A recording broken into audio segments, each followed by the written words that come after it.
Para uns, um tanto que desconhecido, para outros, um tanto que normal e rotineiro. Hoje vamos conversar com uma mãe que divide o seu tempo, o seu trabalho com o seu filho que tem transtorno do espectro autista, o TEA.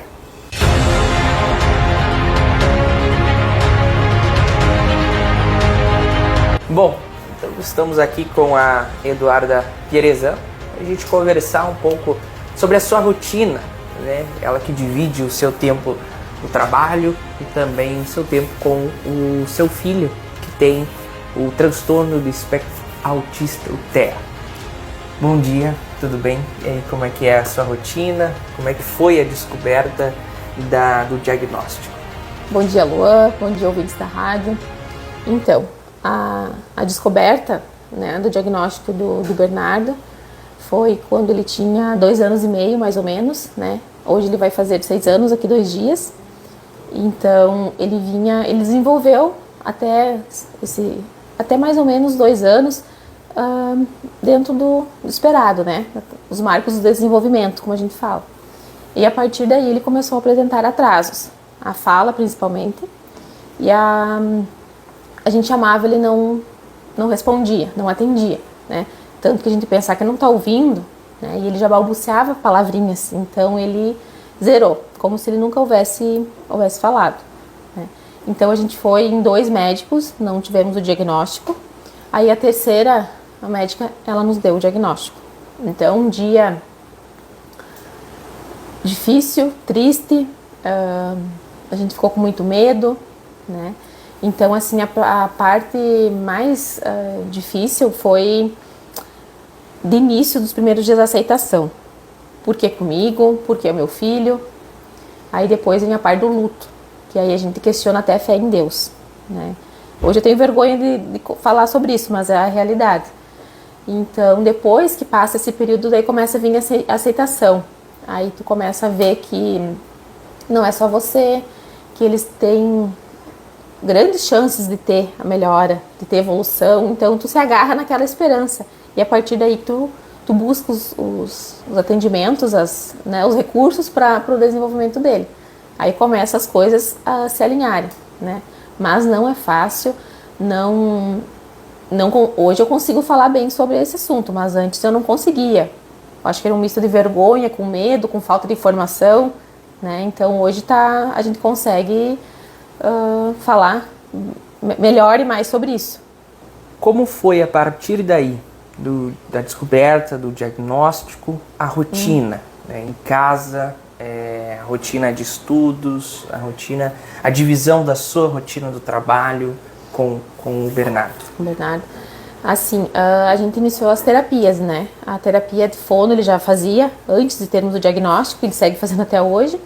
E ele faz a nossa vida, a nossa rotina é em terapias, né? Ele tem terapias quase que todos os dias. Então, a rotina e tudo é baseado na organização dele. A nossa vida é a partir dele, né? Hoje não posso, o Bernardo tem terapia. É a frase que a gente mais fala, né? Então, é assim, ele faz fono, ele faz terapia ocupacional, ele faz psico, ele faz ecoterapia, né? Vai à escola.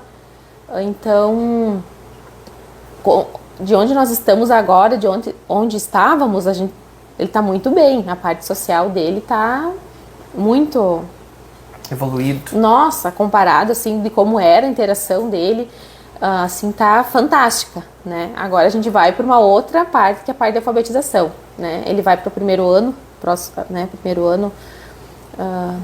partir do ano 2025. Exato.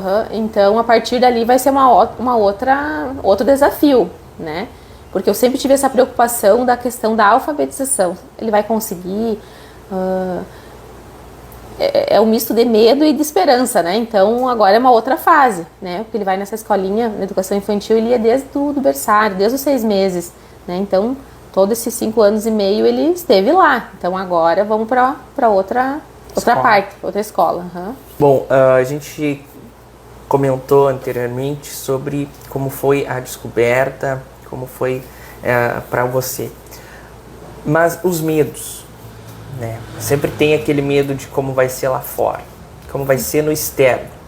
Como será a aceitação das pessoas? Como foi trabalhar esse medo? Assim, ó, eu sou uma pessoa que eu fico muito preocupada, ficava mais preocupada com o que os outros iriam pensar e falar. Tanto que quando eu tive o diagnóstico, uma amiga perguntou, as pessoas vão falar, o que eu vou dizer? Eu disse pra ela, olha, tu fala, pode contar que eu tenho diagnóstico, mas assim, ó, não me conta porque eu vou ficar triste, né? Então assim, ó, se teve uma coisa, a gente vai amadurecendo, tu vai conhecendo mais sobre o assunto, tu vai te informando, tu vai pesquisando, né? E a gente sempre teve profissionais bons ao nosso lado, que sempre nos passaram segurança, que tudo vai ficar bem. No começo eu achava que era só pro meu medo, pra minha angústia, né, de mãe, mas hoje eu vejo que não, que as coisas vão melhorar. Não, nem todos os dias são fáceis, não foi fácil chegar até aqui, né, isso que ele é pequeno, ele vai fazer 6 anos aqui, né, dia 19, mas assim, até chegarmos até aqui, a caminhada foi longa, né, já vim pra casa chorando de festas, que ele teve crises lá, já vim desistindo de outros lugares que eu não ia mais, mas agora a gente consegue ter essa parte social, assim, no caso do Bernardo melhorou muito. Não. Como você tocou nesse assunto da parte social, como é ele ir numa festinha dos coleguinhas ou ir passear na praça, ele vai, como é essa adaptação? Agora é maravilhosa. Agora eu sou só orgulho, né? Venho pra casa cheia de orgulho. Por isso que eu digo, a gente começa a valorizar pequenas coisas, né, Lua? Por exemplo, assim, desde um dia eu disse pra mãe, vou fazer um teste. Eu vou sair caminhando com ele na rua, ver se ele vai... como que ele vai sair. Oi! Ele abanava pra todo mundo, ele conversava, assim. Eu vim pra casa, assim, realizada. Porque outros dias eu fui até uma parte e tive que voltar. Ele queria fugir, ele corria, ele não queria, às vezes, entrar em determinado lugar que eu queria, né? Então, assim, foi desafiador. Mas hoje, só te interrompendo, hoje ele vai, vamos numa festinha, filho, cumprimenta aniversariante, os pais, vamos tirar foto, vamos. Ele vai tranquilamente, mas assim, já teve lugares que ele deu crise, que a gente teve que sair, que a gente não pôde ficar. Hoje a gente tem uma rotina normal. E assim, Lua, tem momentos que eu até esqueço que ele é. De tão bem que ele está. E outros momentos, né, aí a gente pensa, calma, vamos dar uma segurada. Porque como ele está tão bem, tá tudo tranquilo, mas é a rotina, né? Os autistas têm rotina, dias, tem dias e dias. Como tudo, nem todos os dias são bons, né, para todo mundo, né, para eles também. Então, só que eu compartilho da dor das mães que têm crianças que não estou dizendo que o meu não tem nada, se não tivesse não teria espectro, né, mas assim, tem mães que não conseguem sair com seus filhos de casa, não conseguem ter uma rotina social, né, apenas a rotina de terapia para casa ou para a escola, né, então eles acabam abdicando de muita coisa por eles, né, e a parte mais assim é a fala, a parte que mais... eu sofri, foi a questão da fala, e me coloco no lugar das mães que têm os filhos com TEA também que não falam, né? A gente é a voz dele, eu fui muito tempo a voz do meu filho, né? Então hoje ele falando é uma alegria imensa, claro, ele tem dificuldade, tem coisas que ele não fala como perfeitamente, mas a gente entende, ele tá bem mais calmo. Eu nunca esqueço que as pessoas diziam assim, nossa, Duda, como o Bernardo tá mais calmo, né? Tá tomando remédio? Não, pessoal, não era o remédio. É a fala. Antes ele não se era entendido, não se fazia entender. Então a gente não conseguia ter uma comunicação, aí ele se irritava, né? Se desregulava. Então hoje ele consegue falar, a gente consegue, assim, ele tá... eu tô maravilhada com o comportamento dele nessa parte. Claro, ele tem birras também, crises não tem quase, né, de momento, mas já foi muito difícil. Nas próprias terapias, na escola... Né? A escola é uma parte muito importante, né? Porque depois da casa, o lugar que eles mais ficam é na escola. Então a escola é um suporte, né, para a parte social também, para tudo, né? Eles precisam conviver. A gente não pode esconder, nós não vamos esconder eles do mundo, né? Eles precisam estar inseridos na sociedade, né? E na escola, como é que ele é? Na escola, ele é um beijoqueiro, um carinhoso, ele gosta de todo mundo, e assim, o Bernardo ele sempre teve coleguinhas que ele se apegou, ele usa aquela criança como um suporte mesmo, né? Embora tinha monitora, mas assim, ele agora era uma amiguinha dele, assim, que tudo era ela. Eu vou com a fulana, eu vou com ela, faço isso, eu faço aquilo, né? Então, assim, ele se agarrou nela, né? Mas ele é muito, o meu, por exemplo, é carinhoso, gosta de beijo, gosta de abraço. Tem outras crianças, porque ninguém é igual, né? E no autismo não é diferente. Então, tem crianças que não gostam do toque, não gostam de abraço, e a gente tem que respeitar, né? Então, nessa parte para nós é mais fácil, porque até quando ele tinha crise, quando ele ia se acalmando, a gente acolhia ele, abraçava, beijava, ele ia se regulando, se acalmando e voltava ao normal, né? Como se nada tivesse ouvido uns minutos depois. Bom, nós estamos no município de Campos Borges, né? Eu vim fazer uma visita especial aqui na casa, no salão da Eduarda. E a gente sabe que aqui no município agora temos aí, para alguns desconhecidos, mas temos um grupo de mães, né, que acolhe mães que querem saber mais sobre o assunto, que querem uma ajuda, né, de mães mais experientes. Como funciona este grupo e como faz para entrar para o grupo, para conversar com vocês? Então, Lua, nós temos a AMA, é um grupo que foi criado através da Fono, né, a nossa Fono, e uma mãe que tiveram a ideia de fazer um grupo assim realmente de acolhimento, de conversas, de trocas, e aí foi criado a AMA, né? Então cada encontro era um profissional que vinha falar sobre relacionado ao autismo, a físio, né, fisioterapia no autismo, a própria fono, psicopedagoga, médicos, enfim, né, advogado também que falou sobre as leis, que é muito importante. Então essas pessoas, cada encontro era falado sobre, né, esse caso na questão do autismo. E é um grupo de fortalecimento, de conhecimento, de ajuda, porque a gente vê que a gente não está sozinha, que não é só eu, não é só, né, as mães do grupo, a gente precisa de muito conhecimento e a gente nunca sabe tudo sobre, né? Eu não sou da área, né? Tem mães que estudam muito, que sabem muito. Eu estou falando como mãe, né? Mas tem profissionais que são profissionais e mães, então elas falam com mais propriedade do TEA. Mas assim, o grupo vem para fortalecer e para acolher mães não só com autismo, com os filhos têm autismo no caso, TDAH, TOD, outros transtornos que vêm tanto com o autismo ou vêm separados, é um grupo para fortalecimento, porque nada melhor conversar com quem entende. Porque eu posso falar de um assunto com uma pessoa que não conhece, não vai me ouvir, mas não vai poder, não digo aconselhar, mas não vai me entender, no caso. E assim, essas mães nos entendem, elas compartilham da mesma dor, da mesma luta que a gente. Então, assim, é mais para fortalecer e para conhecimento. E já fazem 2 anos que a gente tem um grupo, né? Tem momentos que já foi feito um desafio do orgulho autista para as escolas, né? Desenvolver trabalhos.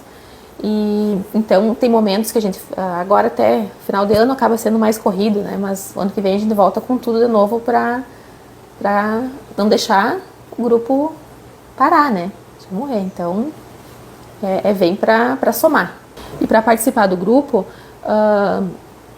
é só querer, é só vir até nós, né? Porque primeiro a mãe vai vir assustada, vai vir com medo, a gente faz o acolhimento dessa mãe, todas as mães do grupo, né? Fazem o acolhimento. Eu acho que é mais uma questão de afinidade, se, né, a pessoa tem mais contato comigo, vai chegar a falar comigo, mas qualquer uma das mães vai acolher essa outra mãe, é os pais, né? Mas geralmente é a mãe. Então a mãe vem até nós. A gente tem um grupo no WhatsApp, então a gente, né, coloca a pessoa ali e a gente informa dos encontros, né?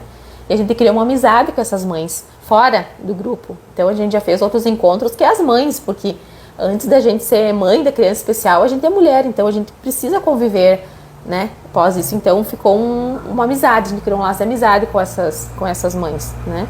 E sempre que tem uma mãe que vem com o diagnóstico, vem triste, a gente acolhe e aí começa... claro, tem pessoas que são mais ativas no grupo, outras não, né? Alguns pode ser por medo, outros por não ter conhecimento, mas lá ninguém julga ninguém. Só a gente tá ali para acolher e para essa pessoa entender que não é só ela, que ali todo mundo passa pela mesma situação, né? Com relação ao Bernardo, quais são os maiores desafios que você enfrentou, enfrenta e hoje continua enfrentando, claro, mas talvez com um pouco menos de desafio? Olha, o nosso ainda desafio, que tem altos e baixos, né? Teve melhoras, depois percas. No meu caso, com o Bernardo, é a seletividade alimentar. Ele, como a gente diz, de pequeno comia tudo. Sim, todas as crianças, né? E o Bernardo, na verdade, a parte alimentar dele, ele é muito seletivo. Então, quando a gente sai, eu sempre tenho que levar o que ele gosta. Porque quando é casa de pessoas conhecidas, que a gente sai, por exemplo, vai ter alguma coisinha que ele gosta lá e ele vai comer. Mas quando, assim, lugares diferentes, eu tenho que levar a comida dele. É comida e, assim, não... coisas simples, mas que se não for aquela, ele não come. Então, assim, o nosso desafio ainda é... Já fiz exames de sangue com medo que pudesse ter anemia, porque se alimenta muito mal, né? E mais porcarias, hein? Como a gente diz, lanches e... chocolates. Industrializados. Que, né?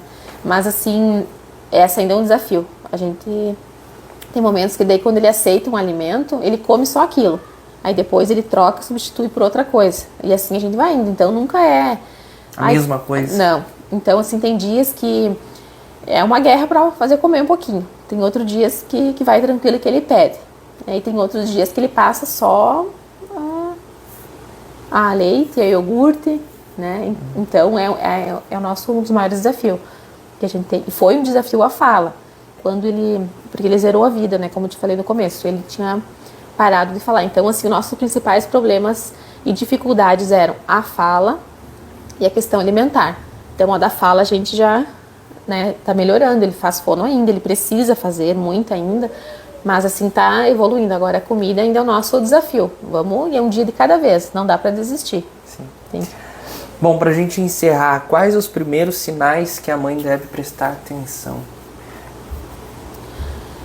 Os primeiros sinais é a questão do atraso na fala, né? O chamar e a criança não atender, né? Quando tu fala desde bebezinho, assim, que eles já procuram com os olhos, né? Então, assim, é que existem os marcos do desenvolvimento, né? Cada mês a criança tem que fazer aquilo. Se tu vê que não fala, e nunca fica naquela assim, mas tem crianças que demoram para falar. A minha demorou para caminhar. Pessoal, cada criança é única. Se vai atrás, eu sou daquela, sempre procura, investiga. Se não for nada, melhor. Mas se for, tu vai tratar do começo, é mais fácil. Tudo que tu trata do começo é mais fácil, né? Então as pessoas ficam assim, mas a prima falou com tanto tempo, caminhou com tanto tempo, o pessoal vão atrás. Que tem casos de diagnósticos de autismo que ficaram indefinidos, porque foi bem no começo, foi feita bastante terapia, bastante estímulo. A estimulação precoce é muito importante, sabe? Então, assim, tem diagnósticos que não ficaram inconclusivos por isso. Então, sempre vai atrás, procura. A gente não pode ter medo, não pode ter vergonha, não... Parece mais fácil falar, né? Tu não vive o que eu vivo, mas assim, eu já passei por isso, então eu posso falar com propriedade. Vamos atrás ver, se não for, melhor. Se for, tu vai começar a tratar e essa criança vai se envolver, porque eles têm grandes potenciais de desenvolvimento. Eles podem, só que no tempo deles vai ser mais lento, claro. Tem casos de ter com outras vêm com outras comorbidades, tem algumas mais difíceis. Não que eu esteja romantizando o autismo, pessoal, jamais. Mas assim, tem situações, tem casos que tu consegue ter uma evolução tão grande que tu nunca imaginou, mas por ter começado desde o começo. Porque, como eu falei, se ele vier acompanhado com outras coisas, claro que fica mais difícil. Eles são únicos, cada caso é um caso, né? Não é... para ela é leve. Não é, nunca é leve. O autismo, outros dizem assim, mas ele nem parece autista, é leve. Leve para quem? Para quem convive todos os dias não é leve, né? Isso não é só autismo, isso é qualquer problema, qualquer transtorno, qualquer problema de saúde. A pessoa você não vive aquela rotina, então tu não imagina o que é. E uma coisa assim que eu peço, para não julguem, pessoal. Quando vocês não conhecem do assunto, não julgam, porque para ti é só uma pessoa, mas é uma dor, é uma família, é uma mãe que está ali buscando o melhor para o seu filho e fazendo de tudo. Nenhum pai, nenhuma mãe quer que o filho tenha nenhum tipo de transtorno, de problema, de nada. Então, assim, E outra coisa que eu digo para as mães também, vão se informar, vão buscar conhecimento com pessoas que entendem, com profissionais que entendem. E eu estou falando do relato de mãe, né? Mas procurem orientação de profissionais. Não escutam que as pessoas que não entendem, porque muita gente fala e não entende, muitas vezes assim nos deixa em dúvidas se aquilo é o certo, se a gente está fazendo certo, né? A mãe sempre vai fazer o melhor para o seu filho, independente da questão que for, né? Mas então assim, não dê ouvidos a quem não entende. E vai ter muita gente maldosa, vai ter muito comentário inconveniente. Ah, aquele ali é falta de laço, no meu tempo não tinha isso, né? Então é bem difícil para todos, mas passa, tudo vai melhorando, tudo vai passando e cada dia é um outro desafio. Aquele que tu já superou, vai vindo outro e vai, né? Ele tem só 6 anos, então vai demorar tem outros ganhos que a gente precisa ainda ao longo, né? Principalmente na vida escolar, porque ele está só começando agora. Mas é dia de luta, mas tem os de glória também, né, Luan? Bom, Eduarda, obrigado pela participação, obrigado por abrir as portas da sua casa para receber a Rádio Planetária e também a Rádio Líder. Obrigada a você, Lô, pela oportunidade. Bom, direto do município de Campos Borges, conversando com a mãe, Eduarda Pierezan, sobre a rotina que ela tem, a divisão de rotina com o seu trabalho e com o seu filho que tem transtorno do espectro autista, o TEA. Repórter Luan Tavares.